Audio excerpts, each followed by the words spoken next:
Əziz dostlar, bugün Respublika günüdür. İlk növbədə sizi və bütün Azərbaycan xalqını Respublika günü münasibəti ilə ürəkdən təbrik etmək istəyirəm. Bütün Azərbaycan xalqına xoşbəxtlik, firavanlıq arzulayıram.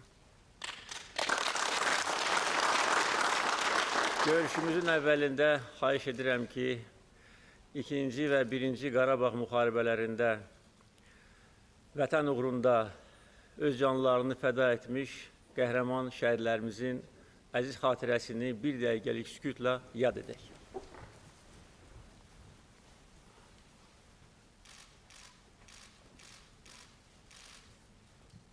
Allah bütün şəhidlərimizə rəhmət eləsin.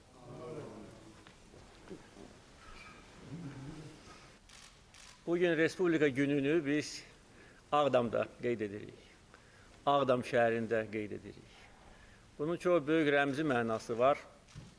Ağdam şəhərinin baş planı bugün təsdiq ediləcək. Bu baş plan mənə təqdim edilmişdir. Bir müddət bu plan üzərində biz işləyirdik və istərdim ki, Ağdam rayonunun tanınmış şəxsləri bu baş planla tanış olsunlar, öz fikirlərini bildirsinlər və sizin iştirakınızla biz bugün bu gözəl mərasimi keçirək. Bu mərasim üçün, bu görüş üçün başqa vaxtda müəyyən oluna bilərdi, ancaq mən hesab etdim ki, ən düzgün tarix bizim milli bayrağımız olan Respublika günüdür, müstəqillik günüdür. Çünki bugün burada olmağımız bir daha müstəqilimizin nə qədər güclü olmasını göstərir. Əgər biz güclü müstəqil dövlət qurmasaydıq, biz öz tarixi torpaqlarımızı işğalçılardan azad edə bilməzdik. Ancaq güclü Azərbaycan, müstəqil Azərbaycan, sözün əsl mənasında müstəqil siyasət aparan Azərbaycan bu tarixi missiyanı şərəflə yerinə yetirdi. Və Ağdam şəhərinin bərpasının başlanğıcı bugün baş verir Respublika günündə. Və əminəm ki, bütün nəzərdə tutulmuş planlar baş plan əsasında icra ediləcək və Ağdam şəhəri yenidən qurulacaq. Mən Ağdam rayonunda işğal dövründə 9 dəfə olmuşam. Bildiyiniz kimi şəhər işğal altında olduğu üçün rayonun mərkəzini biz Quzanlı qəsəbəsində müəyyən etdik və Quzanlı və digər kəndlərdə dəfələrlə olmuşam. Bu ərazi ilə bağlı bir çox tədbirlər keçirilmişdir.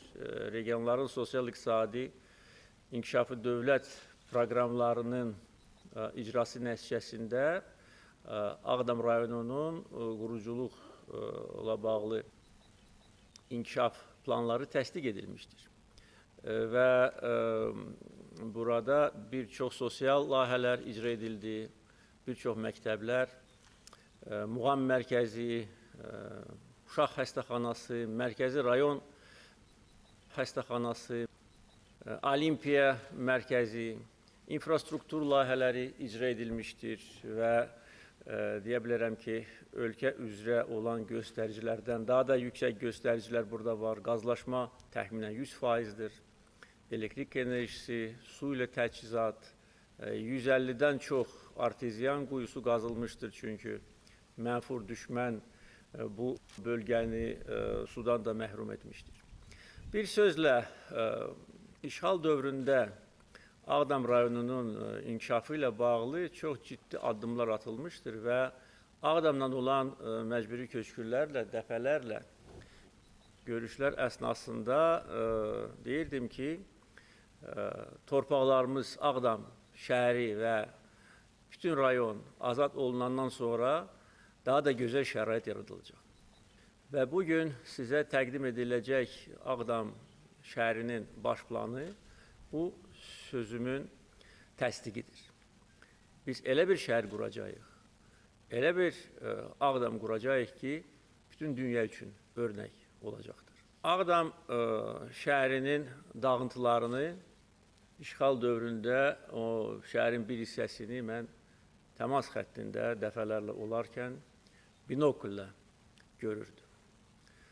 Və hər dəfə bax, təmas xəttində olarkən və bu dağıntıları uzaqdan seyr edərkən özümə deyirdim ki, biz mütləq qayıdacağıq. Nəyin baxasına olursa olsun, qayıdacağıq. Tarixi ədaləti bərpa edəcəyik. Düşməni torpağımızdan qovacağıq və buna nail olduq. Çalışırdıq ki, bunu sülh yolu ilə həll edək. Ancaq Azərbaycan vətəndaşları yaxşı bilirlər ki, sülh danışıqları sadəcə olaraq status quo-nun əbədi olmasına istiqamətləndirilmişdir. Əfsuslar olsun ki, bu məsələlərlə məşğul olan vasitəçilər 30 ilə yaxın davam edən danışıqlar müddətində aqressora, işğalçıya təzyiq göstərmədilər. Onları məcbur etmədilər. Onlara sanksiyalar tətbiq etmədilər. Açıq aydın demədilər ki, Azərbaycan torpağından işğalçı qüvvələr çıxmalıdır. Və aqressor təbii olaraq daha da azğınlaşırdı, daha da qudururdu və bu torpaqları əbədi işğal altında saxlamaq istəyirdi. Və bu sir deyil. Və əgər mən prezident kimi birinci mərhələdə müəyyən ümidlərlə yaşayırdımsa, son mərhələdə artıq bu ümidlər də aradan qaldırıldı. Çünki Ermənistan rəhbərliyi açıq aydın bildirirdi ki, bu torpaqların bizə qaytarılması mümkün deyil. Və belə olan halda faktiki olaraq danışıqlar prosesinə son qoyuldu. Və mən bunu açıq aydın bildirirdim. Mən bütün danışıqlar dövrü 2003-cü ildən son hadisələrə qədər hər zaman Azərbaycan xalqına həqiqətləri çatdırırdım. Hər zaman deyirdim ki, biz heç vaxt ikinci erməni dövlətinin bizim torpağımızda yaradılmasına imkan verməyəcəyik. Və deyirdim ki, məsələnin həlli elə olmalıdır ki, bu yarımçı həll olmasın. Və məhz buna görə bizim mövqeyimiz bir çox hallarda vasitəçilər tərəfindən bir mənalı qarşılanmırdı. Bəzi ermənipərəz qüvvələr bizi günahlandırmağa çalışırlar. Sanki biz aqressoruq, sanki biz işğalçıyıq. Ona görə Ağdam rayonuna binokulla baxarkən, bax, bu günü mən görürdüm. Və bilirdim ki, əgər danışıqlar yolu ilə məsələ həll olunmasa, müharibə qaçılmazdır. Xüsusilə keçən ilin iyul, avqust, sentyabr aylarında Ermənistan dövlətinin bizə qarşı hərbi təhribatların nəticəsində baş vermiş hadisələr artıq müharibəni qaçılmaz etmişdir. Və 44 günlük müharibə bizim gücümüzü göstərdi, silahlı qüvvələrimizin rəşadətini göstərdi, qəhrəmanlığını göstərdi, xalqımızın birliyini göstərdi. Biz bir yumruq kimi birləşərək düşmənə sarsıdıcı zərbələr endirdik, düşməni torpağımızdan qovduq. 44 günün hər bir günü qəhrəmanlıq dastanıdır. Hər bir günü bizim üçün əzizdir, doğmadır. Çünki hər gün biz irəliyə gedirdik. Hər gün. Bir gün geri addım atmamışıq. Və düşmən müharibənin son mərhələsində panikaya, isterikaya qapılaraq öz məğlubiyyətini artıq dərk etməyə başlamışdır. Və bir də gördü ki, Azərbaycan qarşısında onlar duruş gətirə bilməyəcəklər. Biz müharibə dövründə də özümüzü ləyaqətlə aparmışıq və müharibənin bütün qaydalarına riayət etmişik. Məhz buna görə Ermənistan tərəfində mülki vətəndaşlar arasında itkilər həddindən artıq azdır. biz ancaq işğalçı orduya qarşı mübarizə aparmışıq, müharibə aparmışıq. Dinc əhaliyə qarşı heç vaxt müharibə aparmamışıq. Ermənilərdən fərqli olaraq soyqırımı törətməmişik və digər hərbi cinayətlər törətməmişik. Ancaq ermənilərin törətdikləri cinayətlər artıq bütün dünyaya bəllidir. Xocalı soyqırımı, digər kəndlərimizin sakinlərinin qətlə yetirilməsi, şəhərlərimizin dağıdılması. Baxın, görün, Ağdam şəhəri yoxdur. Yoxdur, bir bina da yoxdur. Bir cümə məscidinin qalıqları qalıb, onu da mən demişəm, iki məqsəd üçün onlar saxlamışlar. Bir məqsəd o torpağa yəni bağlı olan bir işarə idi. Yəni artilleriya atəşinin tənzimlənməsi üçün lazım idi bu məntəqə, bu obyekt. İkinci məqsəd müşahidə məntəqəsidir. Məscidin minarələrindən onlar müşahidə edirdilər. Və indi mən ikinci dəfə müharibədən sonra Ağdama səfər edirəm. Birinci dəfə Ağcabədi istiqamətindən gəldim. Bu dəfə isə Bərdə istiqamətindən gəldim. Hər iki istiqamət üzrə bir neçə müdafiə xətti vardır, istehkamlar vardır və bir cümə məscidin qalıqlarından başqa bir dənə də salamat bina yoxdur və bunu hansı yad planetli necə deyərlər, ünsürlər törətməyiblər. Bunu bizim qonşumuz olan, bizim çörəyimizi yeyən, bizim torpağımızda özünə yuva salan, ancaq bizə qarşı daima nifrət hissi ilə yaşayan ermənilər törədiblər. Və Birinci Qarabağ müharibəsindən sonra bu dağıntılar törədildi. Bu müharibə dövründə törədilən dağıntılar deyil, məqsədyönlü şəkildə bizim bütün maddi sərvətimiz dağıdıldı, talan edildi. Tarixi dini abidələrimiz söküldü. Bunun da bir neçə məqsədi var idi. Birinci, bizə olan nifrət. İkinci, Azərbaycan xalqının mədəni irsini bu torpaqlardan silmək məqsədi. Və əlbəttə ki, gələcəkdə elə bir vəziyyət yaratmaq ki, Azərbaycan əhalisi bu torpaqlara qayıda bilməsin. Ancaq səhv etdilər. Onlar dərk edə bilmədilər ki, bizim üçün, xalqımız üçün torpaqlarımızın işğaldan azad edilməsi ümummilli məsələdir. Və heç vaxt biz bu vəziyyətlə barışmadıq və bunu açıq bəyan edirdik. Və İkinci Qarabağ müharibəsi bir daha Azərbaycan xalqının əzmini, iradəsini göstərdi, bütün dünyaya göstərdi.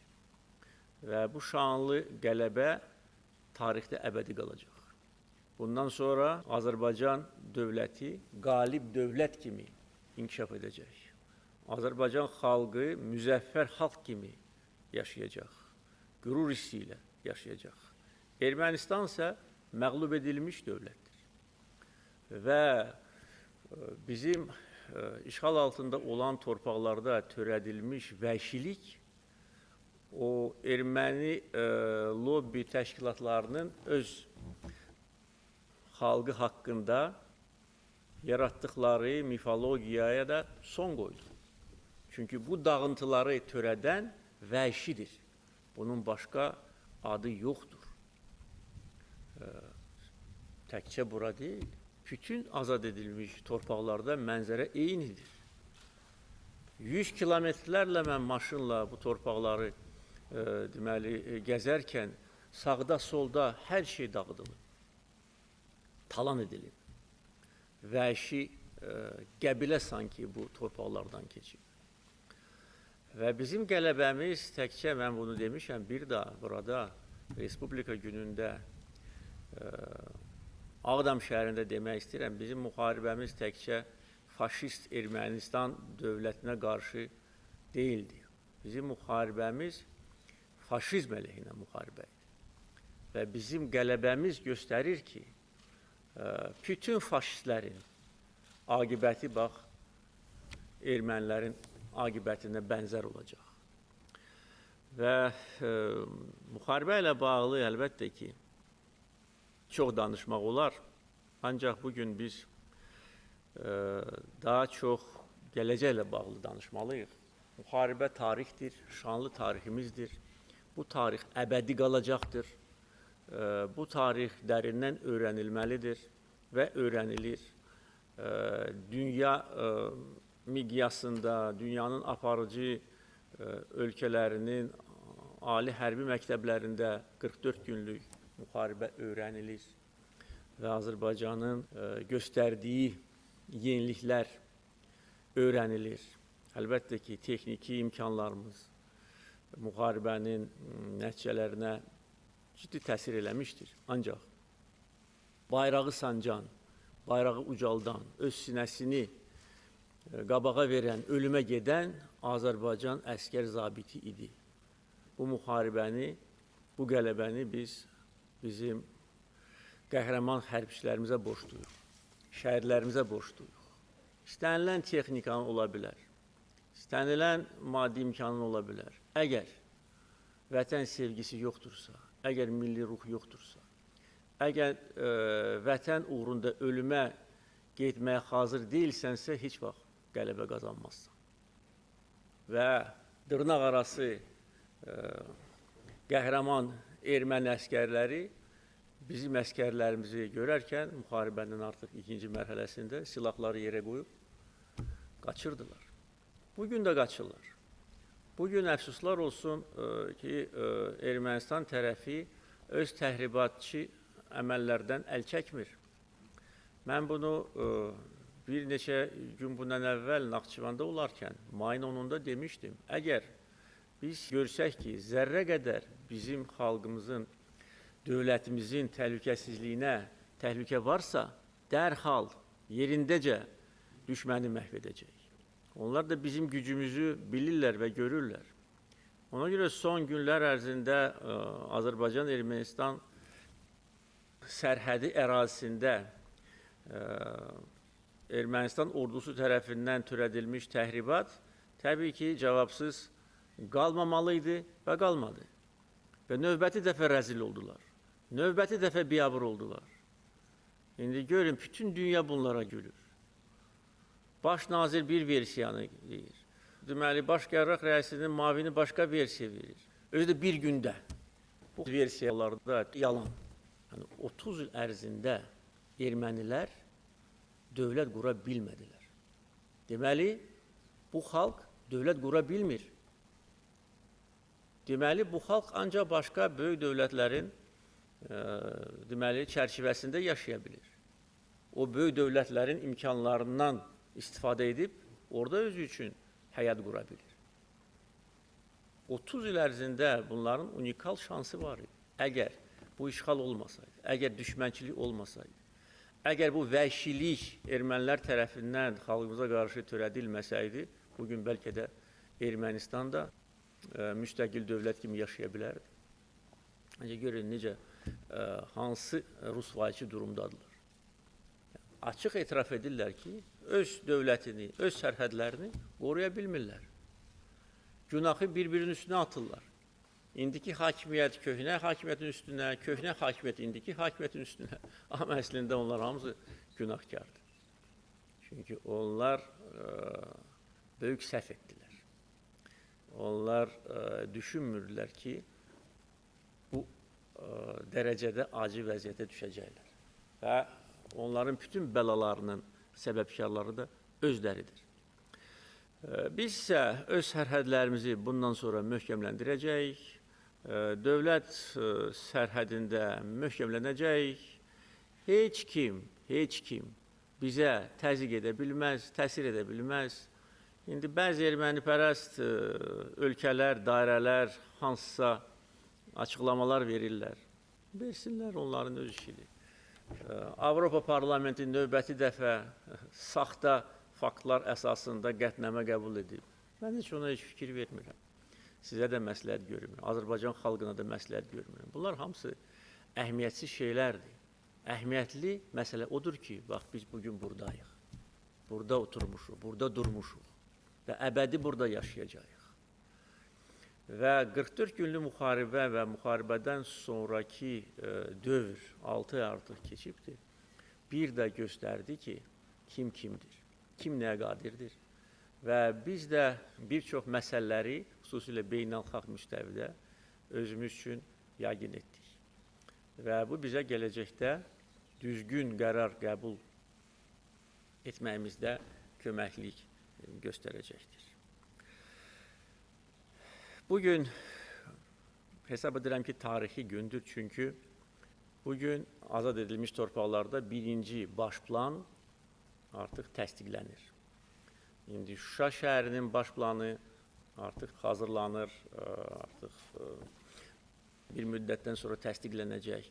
Füzuli şəhərinin baş planı, Cəbrayıl şəhərinin baş planı, digər şəhərlərin baş planları üzrə iş gedir. Amma birinci baş plan bax burada təsdiqlənəcəkdir. Və artıq bir neçə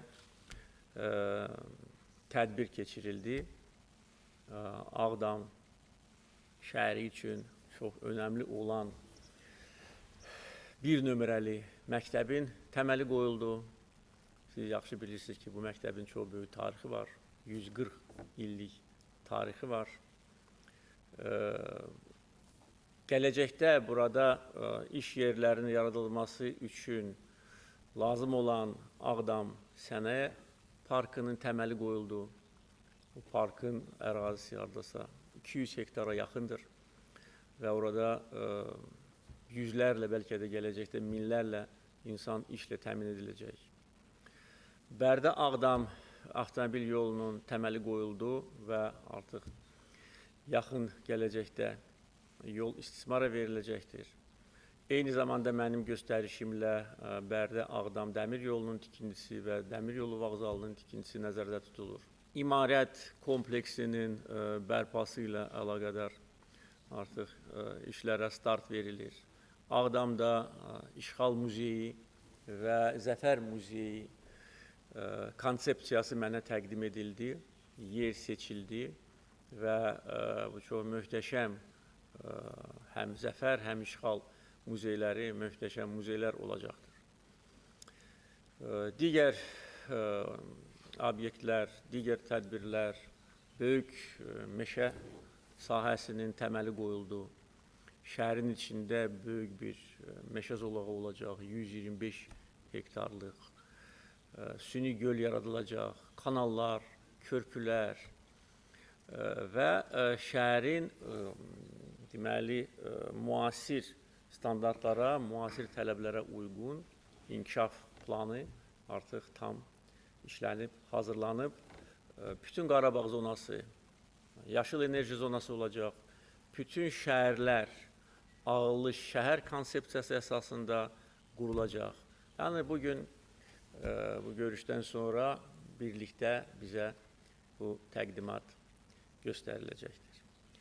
Və əminəm ki, bütün nəzərdə tutulmuş məsələlər öz həlini tapacaq və biz sizinlə bundan sonra çox görüşəcəyik da Ağdam şəhərində, Ağdam rayonunda. Və bir daha dediyim sözlərə qayıtmaq istəyirəm. Mən bu 17 il ərzində 2003-cü ildən 2020-ci ilə qədər o vaxtki məcburi köçkünlərlə bir çox görüşlər keçirmişim və hər zaman onlara deyirdim ki, biz torpaqlara qayıdacağıq. Siz torpaqlara qayıdacaqsınız. Ancaq görürdüm ki, son illər onların gözlərində ümidlər azalır. Görürdüm. Və bu da təbiidir. Çünki 30 ilə yaxın vaxt keçmişdir. Ancaq mən hər zaman əmin idim ki, bu olacaqdır. Sadəcə olaraq deyə bilmirdim. Sadəcə olaraq deyə bilmirdim ki, nə vaxt olacaq, necə olacaq. Amma bilirdim ki, olacaq. Və bir məqama toxunmaq istəyirəm. Müharibə dövründə bilirəm ki, mənim Twitterlərimi, mənim çıxışlarımı xalqımız səbirsizliklə gözləyirdi. Və mən öz çıxışlarımda və Twitterimdə də bütün hər zaman həqiqətləri deyirdim və yazırdım. Və bir gün fikirləşdim, dedim ki, yəqin ki, Ağdamlılar fikirləşirlər ki, bəs nə üçün? Yəni, Cəbrayıl azad olundu, Xocavənd azad olundu, Hadrut, Suqovuşan, Murovdağ, Füzuli, Zəngilan, Qubadlı, gör haralara gedib çıxmışıq, nə üçün Ağdam kəndləri azad olunmur? Fikirləşirdim ki, yəqin ki, siz fikirləşirsiniz, Ağdamlar fikirləşir, amma özümü saxlayırdım, deyə bilmirdim ki, nə üçün? Deyə bilmirdim. Amma indi hər kəs bilir nə üçün. Çünki əgər biz bu istiqamətdən hücuma keçsəydik, bir çox şəhidlərimiz olacaqdı. Çünki onlar elə bir istehkam qurmuşlar, elə minalamışlar ki, buradan bizim hücum etməyimiz əlbəttə ki, böyük səhv olar. Ancaq biz bu istiqamətdə kifayət qədər böyük hərbi qüvvə saxlamışdıq ki, erməni ordusunun əhəmiyyətli hissəsi bax burada olsun və onların elə bir ki, manevr imkanlarını biz böyük dərəcədə məhdudlaşdırdıq və onsuz da biz Ağdamı alacaqdıq. Şuşa götürüləndən sonra, alınmaz qala götürüləndən sonra mənim göstərişimlə növbəti istiqamət Ağdam olmuşdur. Mən də bunu deyə bilərəm və artıq biz elə bir ki, arxa hissədən gələrək tam erməni qruplaşmasını mühasirə alıb məhv edəcəkdik. Və çox güman ki, Ermənistan tərəfi də bunu dərk edib və artıq ağ bayraq qaldırmağa məcbur olub. Bizim qarşımızda diz çöküb. 30 il bizə meydan oxuyan, bizim əsəblərimizlə oynayan, xalqımızı təhqir edən, özündən uydurma qəhrəman düzəldən düşman diz çöktü bizim qabağımızda. Ağ bayraq qaldırdı, təslim oldu və kapitulyasiya aktına imza atdı. Və biz Ağdamı bir güllə atmadan, bir şəhid vermədən azad etdik və bugün buradayıq və bundan sonra əbədi burada olacağıq.